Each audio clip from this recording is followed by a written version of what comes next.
تونس الخضراء، تونس الحضارة والوعي والثورة. أخيراً وصلتها. وصلت البلد رقم 44. اليوم احنا فيه اليوم احنا في تونس العاصمة، وبدنا نطلع لفة نشوف أزقتها القديمة وكل مكان ونتعرف على تاريخها مع ناس من أهل المدينة. بداية رحلتي كانت في تونس العاصمة على سواحل البحر الأبيض المتوسط. تواصلوا معي مريم وعبير وراح يكونوا هم دليل اليوم في العاصمة. وين نبدأ؟ المدينة العتيقة. مدينة العتيقة، يلا ليتس جو. هاي دوري وقعدانك واش تصوري يا حنا دوري. احنا توا في شارع الحبيب بورقيبة، شارع الثورة، أهم شارع ولا أكثر شارع معروف في تونس. صارت فيه مظاهرات 14 قبل 14 جان في 2011، وفيه الكاتدرائية اللي ورايا، فيه سفارة فرنسا، فيه تمثال ابن خلدون. والكنيسة هذه بناها الفرنسيين في الاستعمار الفرنسي في اللي امتدت معناها من 1881 إلى استقلال تونس 20 مارس 1956. وباش نبداو الجولة متاعنا المدينة العتيقة. وربي قد أيامك وبالحنال في قدامك وانتي بها الدوري. باب بحر اللي هو البوابة أو الباب اللي ندخلوا منه المدينة العربي من جهة المدينة الجديدة. العمارة الأصلية متاع المدينة العربي مدينة يحيط بها سور وبوابات للدخول والخروج. طبعا تهدم السور وقعدوا البوابات. من صغري حوس لبرور في الغربة، عديت أيامي درت البلدان كل مخمور، نشوف في خيالك في منامي. هذه الملابس التقليدية اللي بتلبس في العروسات اللي هي الأعراس.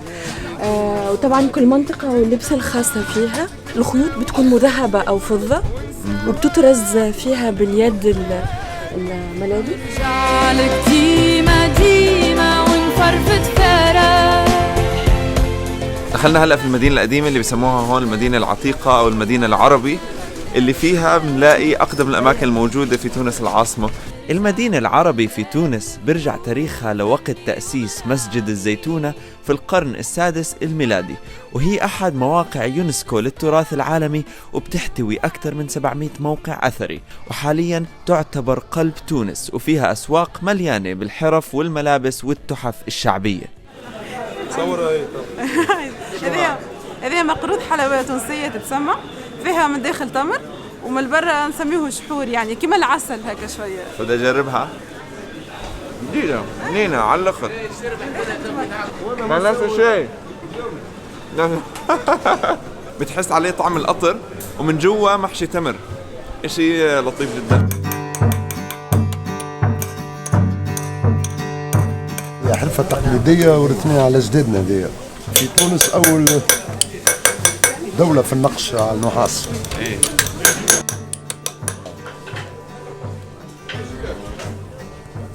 دخلنا هلا على مقهى شعبي اسمه الخطاب على الباب. الديكور تبع المكان محاكي جدا للمفروض تونس زمان، صح؟ فيها الجليز التونسي. ايش يعني جليز؟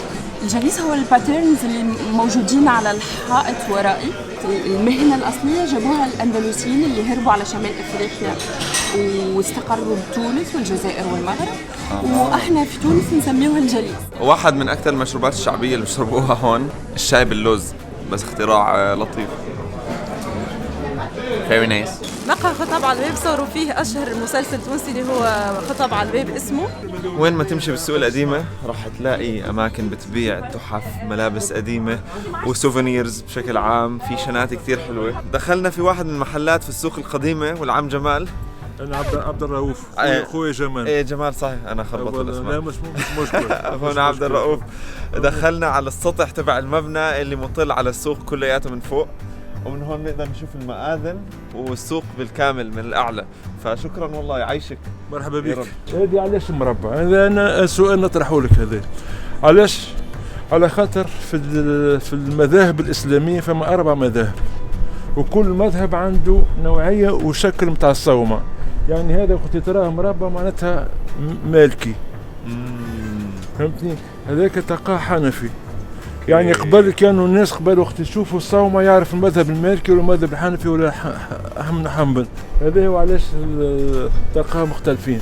طلعنا على كافيه اسمه كافيه بانوراميك. هذا المكان تشوف منه الجبال المحيطة بمدينة تونس، والمدينة العتيقة اللي بتشوف منها مسجد زيتونة، والقباب المحيطة.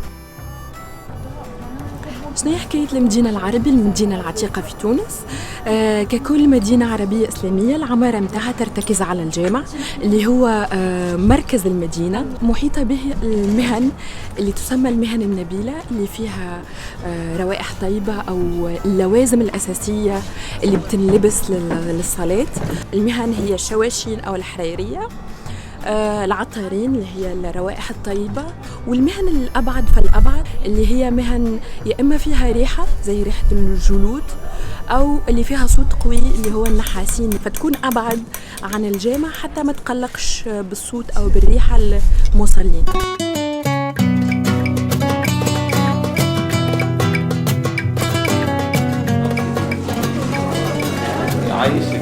هنا زقاق تقريبا مختص في العطورات، يعني مختص في العطورات ومختص في معناتها في الاغراض الزواج. اي الزواج تاع الزواج هما العطورات والبخورات. وفي واحدة من الزقاق بتدخلك على المكتبة الخلدونية، فيها مخطوطات تاريخية قديمة جدا، والصور اللي موجودة فوق المكتبة هي الأهم المصلحين التونسيين ما قبل الاستعمار والاستعمار والمقاومين.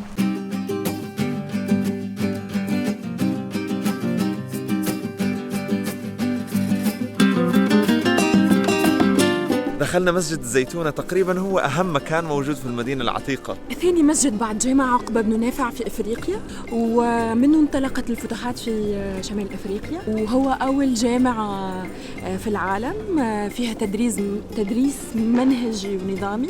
والمأذنة تبعت جامع الزيتونة مميزة بأنها ما فيها مكبرات صوت أصلا، لكنها مبنية بطريقة تضخم الصوت، فاللي بيطلع بيأذن صوته بوصل لمساحة كتير كبيرة حوالين المسجد. طيب في سؤال مهم، تونس ليش اسمها تونس يا منذر؟ ليش؟ علاش؟ هي فما زوز نسخ للقصة، يعني يقال انه اسمها تونس العرب بفضلوا يسميوها تونس لأنها تؤنس، وتونس تؤنس من جاءها وتدركه حسرة حيث سارت. الله. فيتونسوا بها لأجل ذلك سميت تونس. والرواية الأخرى إنه أصلها من الكلمة الأمازيغية تيناس، واللي هي تعني المفتاح، لأنه تونس كانت مفتاح الخصوبة والنماء وكانت مفتاح لما وراءها، والله أعلم. فعشان هيك تونس اسمها تونس. وكيف بنختم الحلقة؟ كثر الله أسفاركم. سلام.